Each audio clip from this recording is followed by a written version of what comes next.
Assalamualaikum warahmatullahi wabarakatuh. Rabbi israh li sadri wa yassir li amri wahlul 'uqdatam min lisani yafqahu qawli. Alhamdulillah, hari ini kita bertemu kembali dalam rangka mempelajari yang ingin kita ketahui sebagai umat muslim. Di mana pertemuan kali ini kita akan belajar tentang taharoh atau bersuci, mensucikan diri dari najis. Di mana tujuan dalam mempelajari taharoh itu apa? Nah, saya kira kita sebagai orang Islam di sini sangat penting untuk mempelajari apa yang dimaksud dengan taharoh atau bersuci. Karena di mana kedudukan bersuci dalam hukum Islam termasuk ilmu dan amalan yang sangat penting bagi umat muslim itu sendiri. Nah, di mana kita masuk pada pembelajaran taharoh. Nah, pengertian taharoh secara bahasa di mana yang artinya membersihkan kotoran, baik kotoran yang berwujud maupun yang tidak berwujud. Secara istilah, taharoh artinya menghilangkan hadas atau najis besar, kecil, dan sedang, atau najis ringan, sedang, dan berat. Nah, kali ini kita akan mempelajari di mana taharoh adalah mensucikan diri dari najis.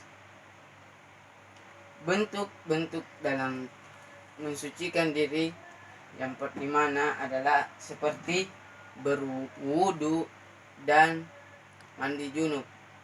Itu adalah bentuk-bentuk dari taharoh itu sendiri. Nah, selanjutnya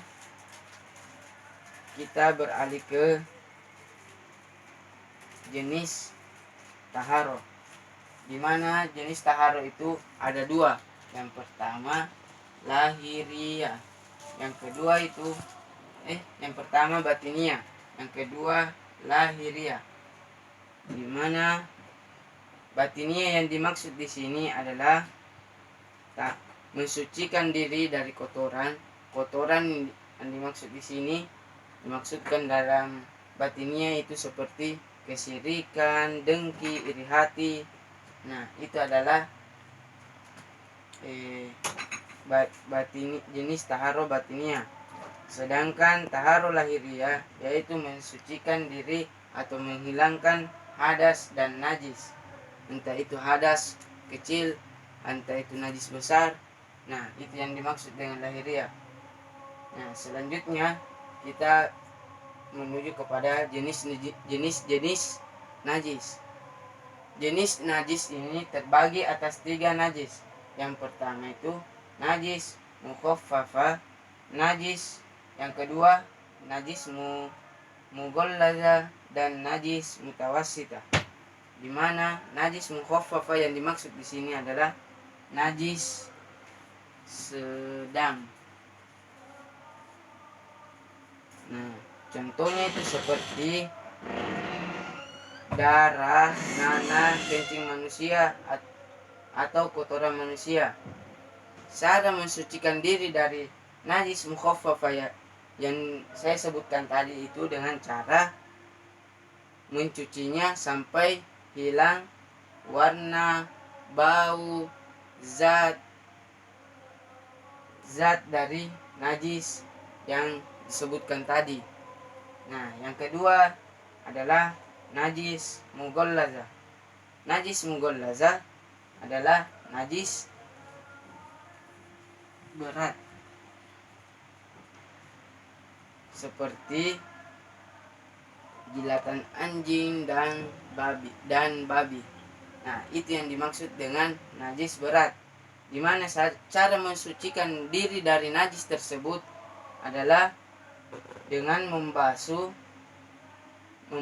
dengan air yang mengalir sebanyak 7 kali. 7 kali, yang di sela-selanya itu diusap dengan debu atau air tanah. Nah, itu cara mensucikan najis mughallaza atau najis besar. Nah, yang ketiga, najis mutawassita. Najis mutawassita yang dimaksud di sini adalah najis sedang. Najis sedang di sini yang dimaksud itu contohnya seperti air kencing bayi laki-laki. Najis ini dapat dihilangkan hanya dengan memercikkan dan atau mengusap dengan air pada benda yang terkena najis. Nah, itu yang dimaksud dengan najis mutawassita atau najis ringan.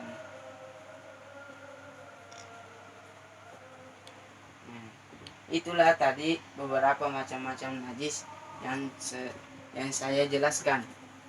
Mungkin hari ini saya akan membagikan kelompok kepada adik-adik untuk bagaimana mengetahui